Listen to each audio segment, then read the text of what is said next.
Good morning friends. आज हम देखने वाले हैं discussion about DAC। DAC means digital to analogue converter. If you have a digital signal, if you have a digital signal, if this digital signal you want to convert into an analog form, so in that purpose digital to analog converter IC is used. Okay, this IC convert digital data into an analog signal, okay, or digital data into analog data. A DAC can be recreate sample data into analog with accuracy. So this DAC create sampling data into analogue signal, means जो भी sample data रहता है 01 के form में उसको analogue signal में convert करता है विथ एक्यूरेंसी।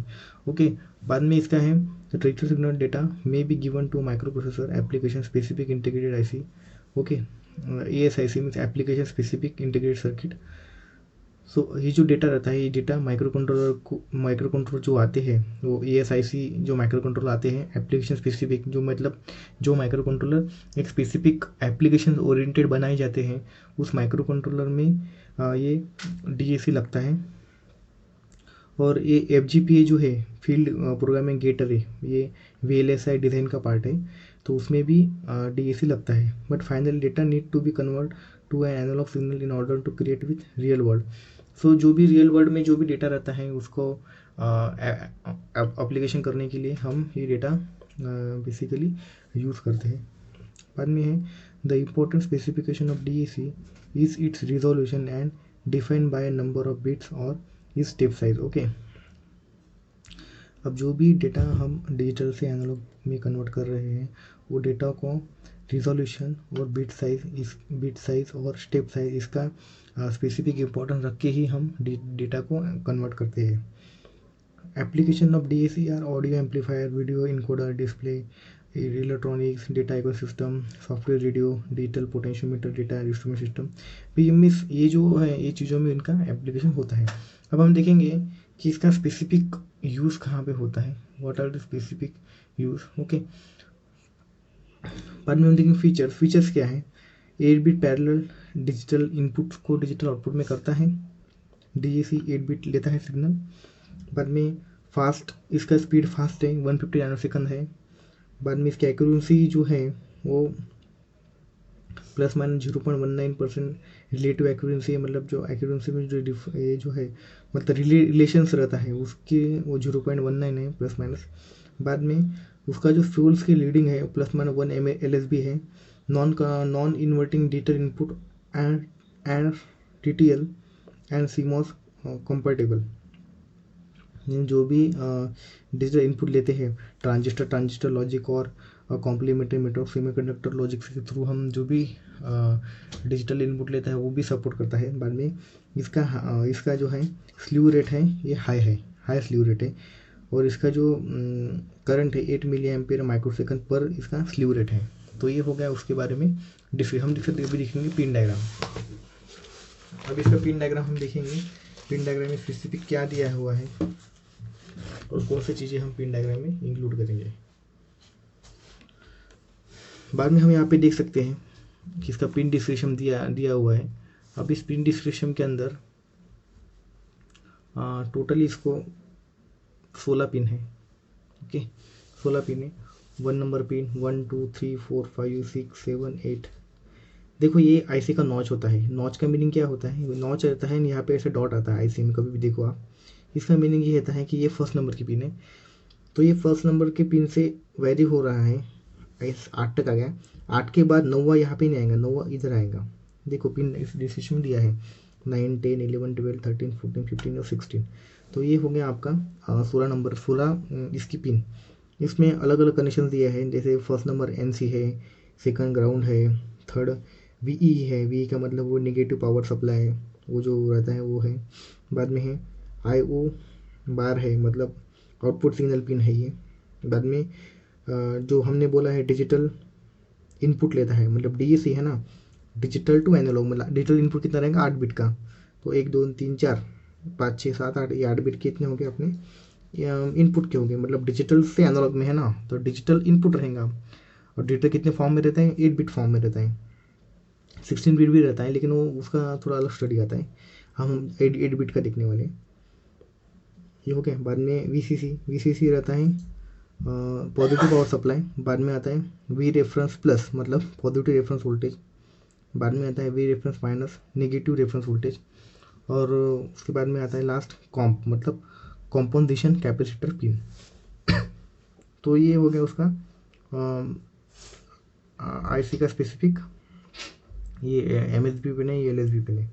अब हम इसका स्टेप बाय स्टेप ये भी देखेंगे कि ये जो अपने लास्ट टाइम हमने डिस्कस किया था कि फीचर्स, उसमें थोड़े से और फीचर हम ऐड करने वाले हैं। ओके, तो देखो 8 नंबर का फीचर है पावर सप्लाई वोल्टेज रेटिंग जो रहे उसमें 4.5 वोल्ट से लेके 18 वोल्ट तक लेता है। लो पावर कंजम्पशन है 13 मिली वैट कन्वर्शन करता है प्लस माइनस 5 वोल्ट के अंदर। मैक्सिमम पावर डिसिपेशन 1000 मिली वैट है। ऑपरेटिंग टेम्परेचर 0 डिग्री से 75 डिग्री सेल्सियस में ऑपरेट होता है। ये उसका ये फीचर्स हो गए। ये फीचर्स आप डिस्क्रिप्शन के अंदर लिख सकते हो। ओके, ज़्यादा आपको ये अलग से पढ़ो फिर उसका पिन डिटेल अलग से पढ़ो, उसकी ज़रूरत नहीं है। बाद में हम देखेंगे कि पिन नंबर और उसका डिस्क्रिप्शन मैंने हालांकि आपको बता दिया है, लेकिन आपको in the form of table में वो आपको करना है, in the form of table.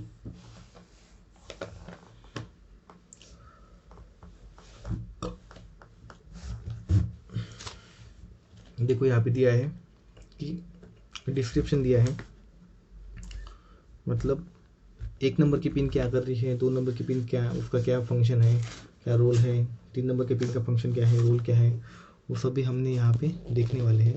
Okay, तो फर्स्ट हम स्टार्ट करते हैं कि मैंने बता दिया है कि 1 नंबर की पिन एनसी है, सेकंड ग्राउंड है, थर्ड वी है, 4 आयु है, A1 A2 A3 A4 A5 मतलब नो कनेक्शन है। ये GND ग्राउंड है, वी मतलब नेगेटिव पावर सप्लाई हो, वी मतलब सप्लाई वोल्टेज, और ये आउटपुट सिग्नल पिन है। बाकी ये A1 A2 digital input signal है। बाद में हम देखेंगे कि इसका बाकी की जो पिन्स है मतलब जो 10 नंबर की पिन से जो आ रहे हैं वो पिन का हम देखिए डिस्क्रिप्शन देखेंगे कि अभी 10 नंबर की पिन है डिजिटल इनपुट बिट 6 है, ये डिजिटल इनपुट बिट 7 है, डिजिटल इनपुट ये 8 बिट की पिन है। बाद में VCC पॉजिटिव पावर सप्लाई है और पॉजिटिव रेफरेंस वोल्टेज भी है, नेगेटिव रेफरेंस वोल्टेज भी है। और कंपेंसेशन मतलब कुछ भी प्लस माइनस हो गया, कुछ गड़बड़ हो गया तो उस टाइम में ये कंपेंसेशन पिन यूज़ करते हैं। बाद में हम इसका देखेंगे कि इसका इंटरफेसिंग कैसे करते हैं, सवाल बहुत बार एग्जाम में आ गया है, तो इंटरफेसिंग डायग्राम भी उसका देख लेंगे।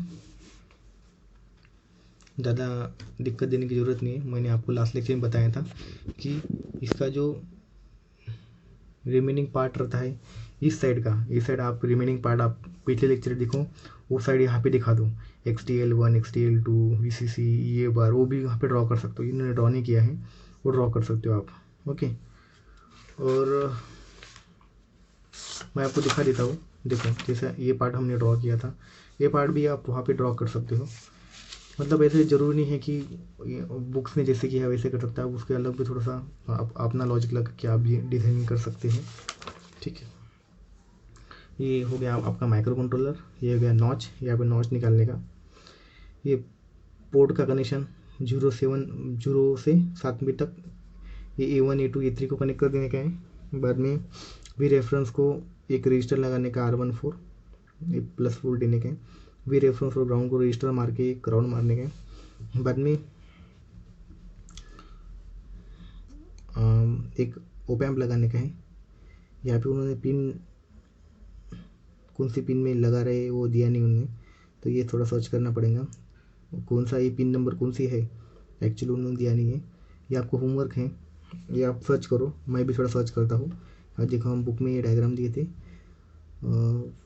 यहाँ पे से उन्होंने क्या किया, एक ओपैम्प लगा दिया इन्वर्टिंग केस में, और ये 50 पिको वोल्ट का कैपेसिटर लगा के उसको सॉल्व कर दिया।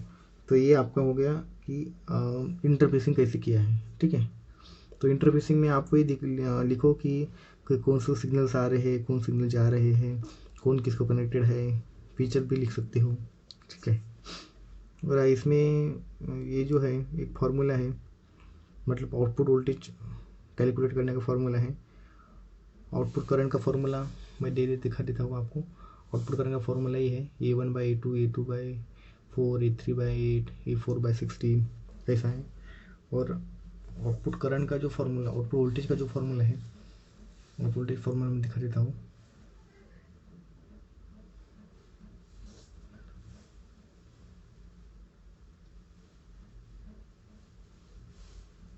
ये आउटपुट वोल्टेज फॉर्मूला है, E1/E2, E2/4, E3/8, ऐसे RF इंटू के ऐसे के फॉर्मूला हैं।